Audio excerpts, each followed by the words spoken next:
Una vez más nos encontramos en Encuentros en la Frontera, este espacio que dedicamos a tratar las cuestiones más importantes en las que creyentes, no creyentes, coincidimos porque afectan a la condición más profunda del ser humano.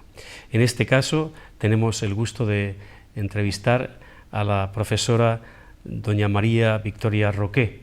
Es doctora en filosofía, doctora en teología y estudiosa y muy intensamente preparada en el ámbito de la bioética. De hecho, sus estudios los realizó en el Gemelli de Roma, en la Universidad del Sacro Cuore, con el grandísimo Sgreccia, que es uno de los grandes de la bioética. Ella, además, podemos decir que es la persona que mejor conoce los fundamentos de la bioética en España. Tenemos, por tanto, a una persona muy relevante en este ámbito y a ella queremos preguntarle para que nos aclare, nos informe de algunos temas que creo que serán de un gran interés. Doctora María Victoria Roqué, el Papa Juan Pablo II hablaba de la cultura de la muerte. Hablaba como de una especie de atmósfera cultural, atmósfera social, atmósfera mental, que él definía con estas palabras tan radicalmente fuertes, cultura de la muerte. ¿A qué se refería Juan Pablo II? Mientras usted me estaba haciendo esta pregunta, me ha venido una frase precisamente de su sucesor, Benedicto XVI, que también él habla y ha hablado de la cultura de la muerte, cuando en uno de sus discursos a intelectuales, en aquel momento era cardenal Ratzinger, hablaba, es que el hombre hoy en día no se gusta a sí mismo. No se gusta a sí mismo. No se gusta a sí mismo. ¿A qué se refería el Papa? O no se quiere a sí mismo. No se quiere. ¿A qué se refería el Papa? Yo pienso, vamos, por todos cuando se habla de cultura de la muerte y se estudia esto, el hombre ha perdido como esos puntos claves que son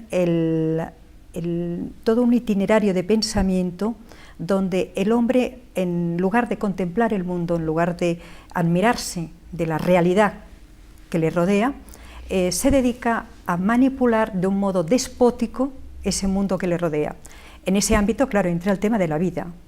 La vida humana se convierta en un lugar de experimento. El núcleo de la vida humana se convierte en una especie de laboratorio donde vamos a intentar investigar, sin darse cuenta que esto le va a llevar a una situación que no se sabe cuál es el punto de retorno o si habrá un punto de retorno. A mí me ha llamado eso precisamente la atención, ¿no? Es decir, cómo el hombre hoy en día, que estamos hablando tanto de libertades, estamos hablando de que el hombre es progresista, cómo de alguna manera, con ese planteamiento, se está haciendo daño a sí mismo y está llevando su vida a una pérdida de lo que es el sentido de su propia existencia, de su propio ser. Es decir, está como convirtiéndose en objeto. Exactamente. Exactamente, es decir, esa relación que siempre ha tenido el hombre con el mundo que tenía, la tierra, con los demás hombres, y luego también esa relación vertical con un ser absoluto, con Dios, se ha destruido de alguna manera, ha quedado encerrado, encapsulado en sí mismo. Entonces se ha perdido de vista esto, y esto empequeñece, reduce, son todos estos reduccionismos antropológicos que son tan frecuentes, ¿no? Es decir, ver al hombre solamente desde un punto de vista cientifista, ver el hombre solamente desde el punto de vista determinista. ¿Cuáles son las raíces de este proceso al que hemos llegado? En este momento estamos ciertamente en la observación del ser humano como objeto, es decir, se ha despersonalizado. Se llega a la consideración de que no es sino un plus de la naturaleza, es algo más, es un objeto entre los objetos. ¿Cuál ha sido el proceso de deshumanización que ha costado tantísimos siglos y siglos y siglos de construir? Sí, esa identidad íntimamente humana. Sí, ¿Cuál ha sido el proceso? Sí, en realidad llevamos 3 siglos, es decir, ha habido todo ese íter que le decía de que el hombre era un ser del mundo, pero fuera del mundo, estaba en la cúspide. Sin embargo, a partir del siglo XVII es cuando esa idea del progreso, de que con la ciencia, con la técnica, yo puedo prescindir de cualquier dependencia a un ser superior. Se empieza entonces el hombre a pensar que él puede ser y crear la verdad, puede crear las cosas él mismo. Lo primero que hace con la ciencia y la técnica es intentar independizarse precisamente de la naturaleza. ¿Qué tiene que ver con todo esto Darwin?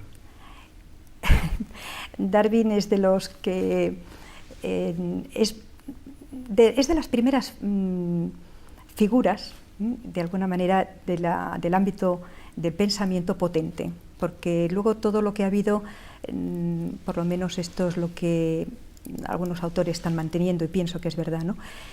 Darwin, con todo el planteamiento donde el tema de la evolución extrae, que es verdad que hay evolución, esto es innegable, existe la evolución, eso no se puede negar.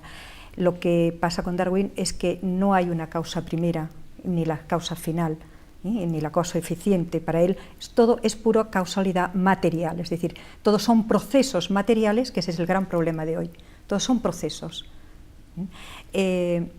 Ahí es partir, es decir, haber perdido algo que todo el mundo experimentamos y cuando en nuestra soledad pensamos o llega un momento que llegamos a pensar, es decir, ¿de dónde vengo y a dónde voy? Son preguntas radicales del ser humano.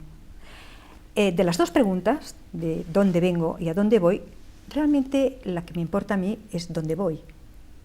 Claro, con el materialismo introducido por Darwin en el tema de la evolución y los posteriores planteamientos, todo esto está solucionado por la ciencia y por la técnica, o por lo menos lo que pretende la ciencia y la técnica, solucionar todas estas preguntas que son radicalmente metafísicas, es decir, no son contestables, no son preguntas que pertenezcan al ámbito ni de la ciencia ni de la técnica. Yo a la ciencia y la técnica les puedo decir cómo son las cosas, cómo surge la vida, pero indudablemente el ámbito del por qué, eso no es... Algo así, recuerdo el libro famosísimo de Max Scheler, sí. El puesto del hombre en el cosmos, una observación bellísima.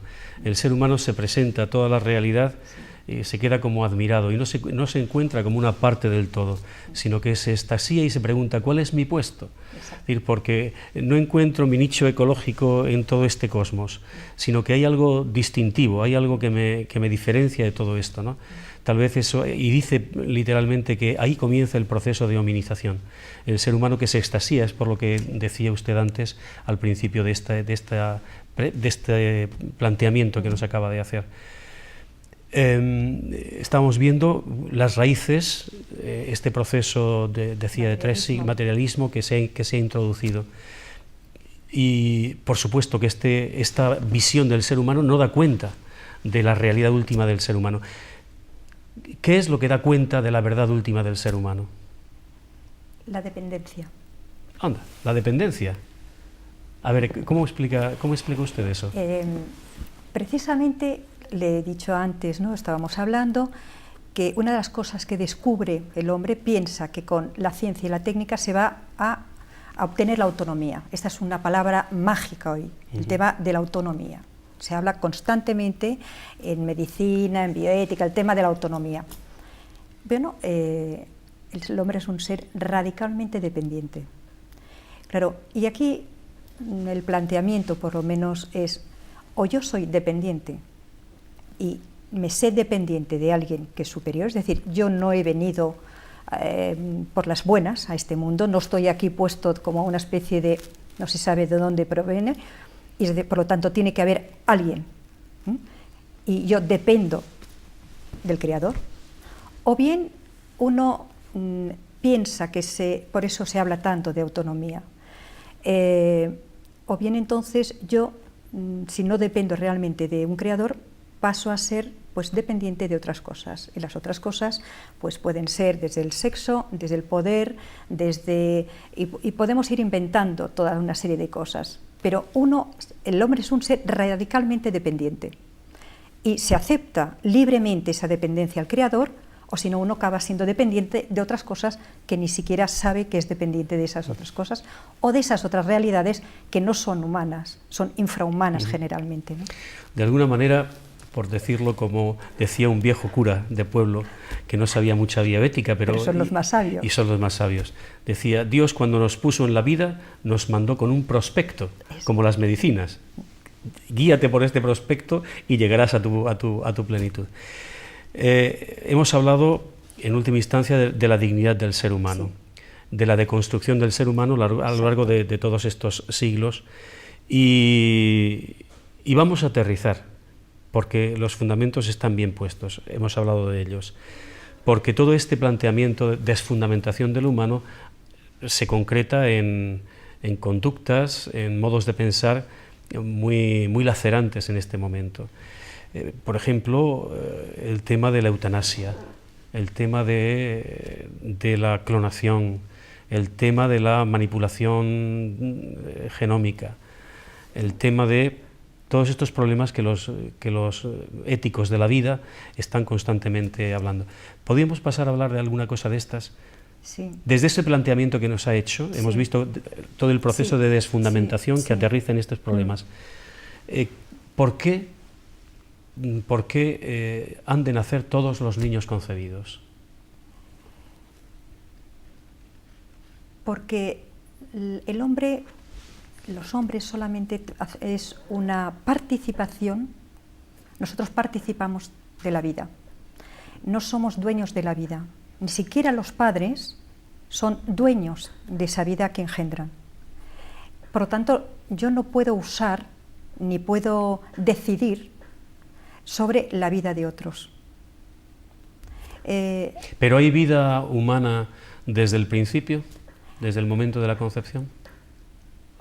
Biológicamente, por supuesto, esto es un tema biológico. Incluso en el caso en el caso de la división gemelar. Sí.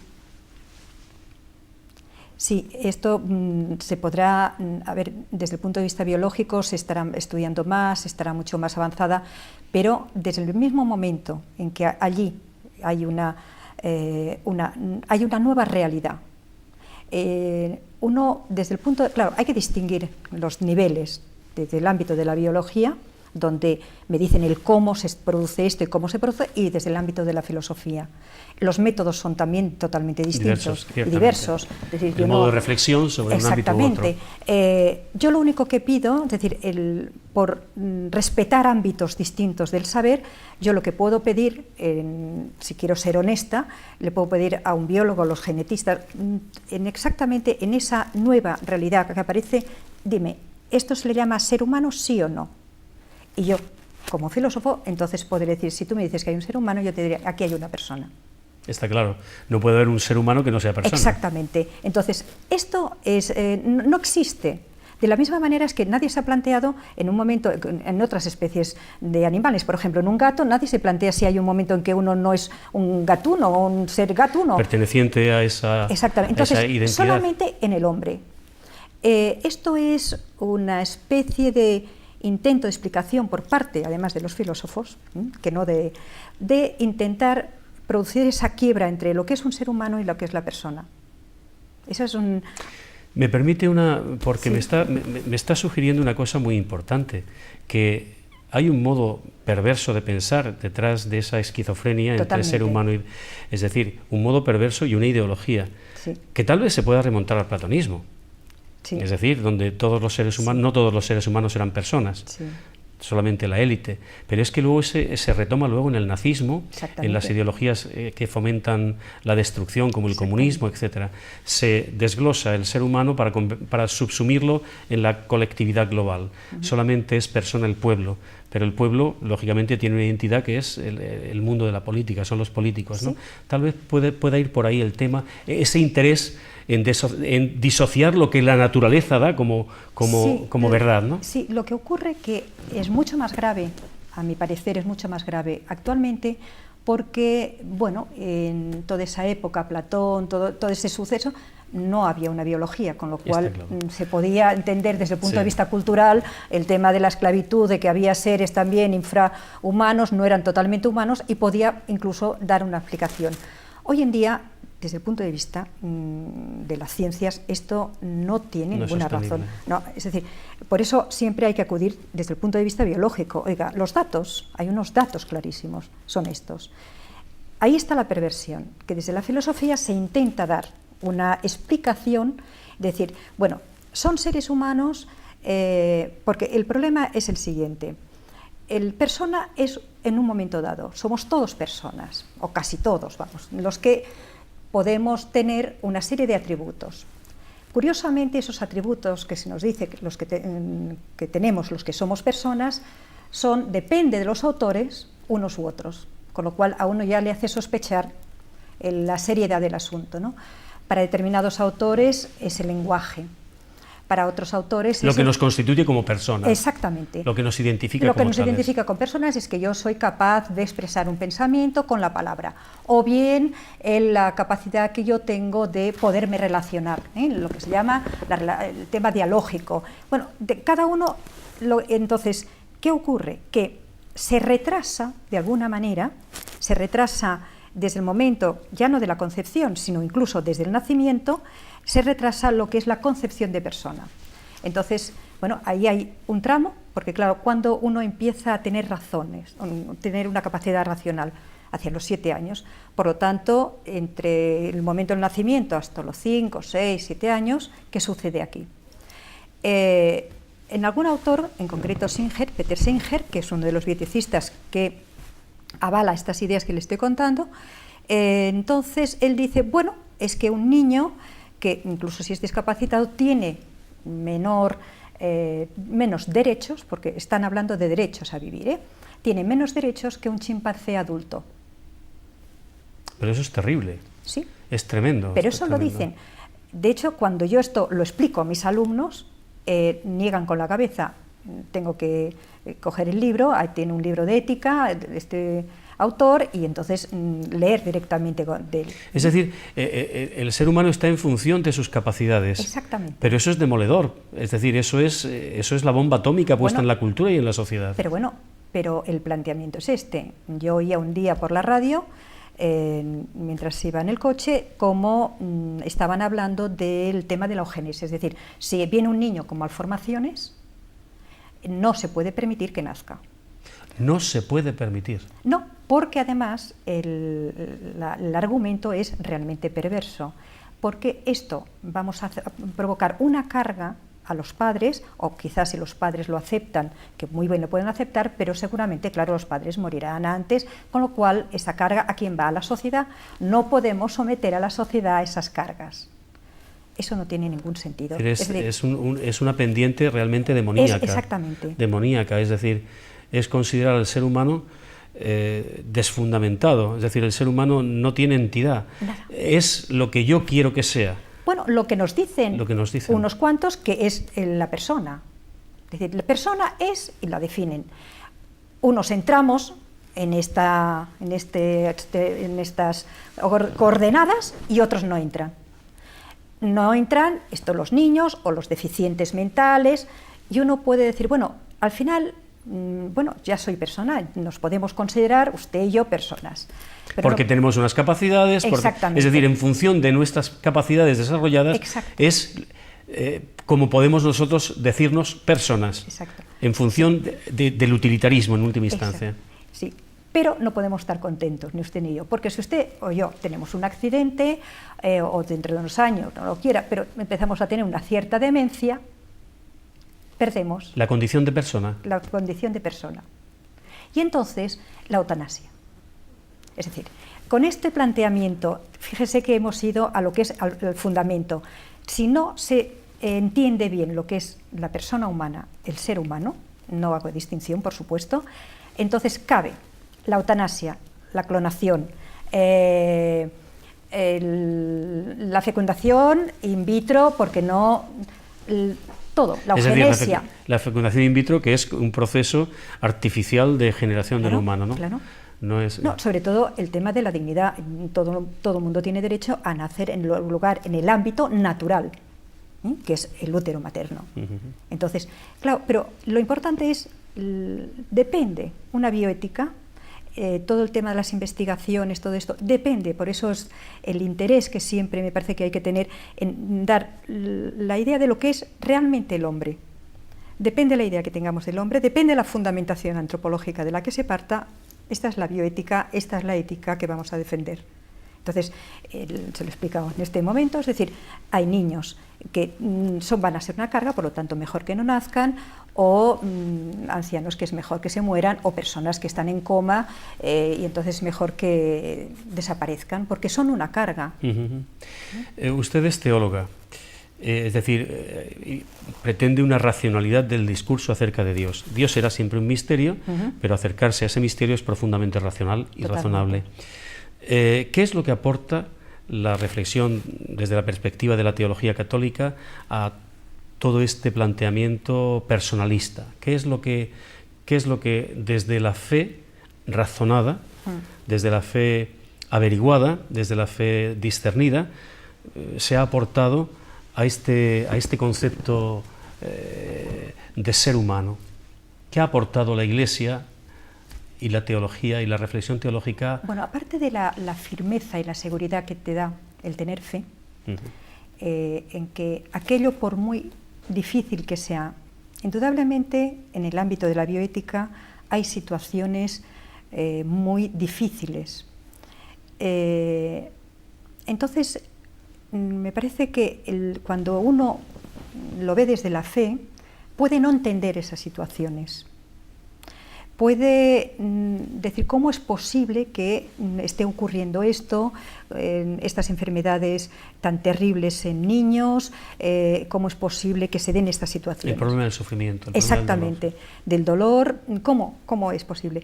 Claro, el tener fe ayuda a uno a esto que nos puede costar, a decir, bueno, esto tiene un significado que yo no lo puedo entender. No alcanzo a comprenderlo. No alcanzo a comprenderlo, ¿eh? Porque es verdad, a Dios le podemos pedir todo, menos entenderlo. Entonces, a mí con todo esto que también me estaba preguntando y a veces cuando estoy leyendo todas estas... Sí, una de las cosas que dice Benedicto XVI, que lo plantea en el tema de la fe y la razón, él vuelve a retomar, y además es muy audaz en los planteamientos, lo que decía Pascal a sus amigos cuando él se convirtió, ¿no? Entonces decía, en lugar de pensar como si Dios no existiera, la hipótesis introducida, vamos a pensar, ¿por qué no vamos a pensar como si Dios existiera? Porque es mucho más fácil resolver las cosas desde esta perspectiva que no la otra. Está claro. De alguna manera, la fe da unas respuestas a las inquietudes más profundas del ser humano. Y una seguridad. Sí, lo que decía usted al principio, los grandes interrogantes es de dónde vengo y a dónde voy, y lo más importante es a dónde voy. El cómo, ya lo investigaremos, lo reflexionaré, pero a dónde voy, descubrir esa última razón de la existencia es lo más importante. Que esto es el conocimiento sapiencial, que es lo que hemos perdido hoy. O sea, tenemos un conocimiento instrumental, la informática, todo esto conocemos, lo tenemos lo que es el razonamiento instrumental, ¿no? Pero el conocimiento sapiencial, que son de las cuestiones más profundas y realmente las que nos importan al final, ese es como si no existiera, no se plantea. Claro, esto es haber perdido realmente el sentido de la vida y hay que volverlo a recobrar. Porque llega un momento en que uno se enfrenta, quiera o no quiera, a esas grandes cuestiones.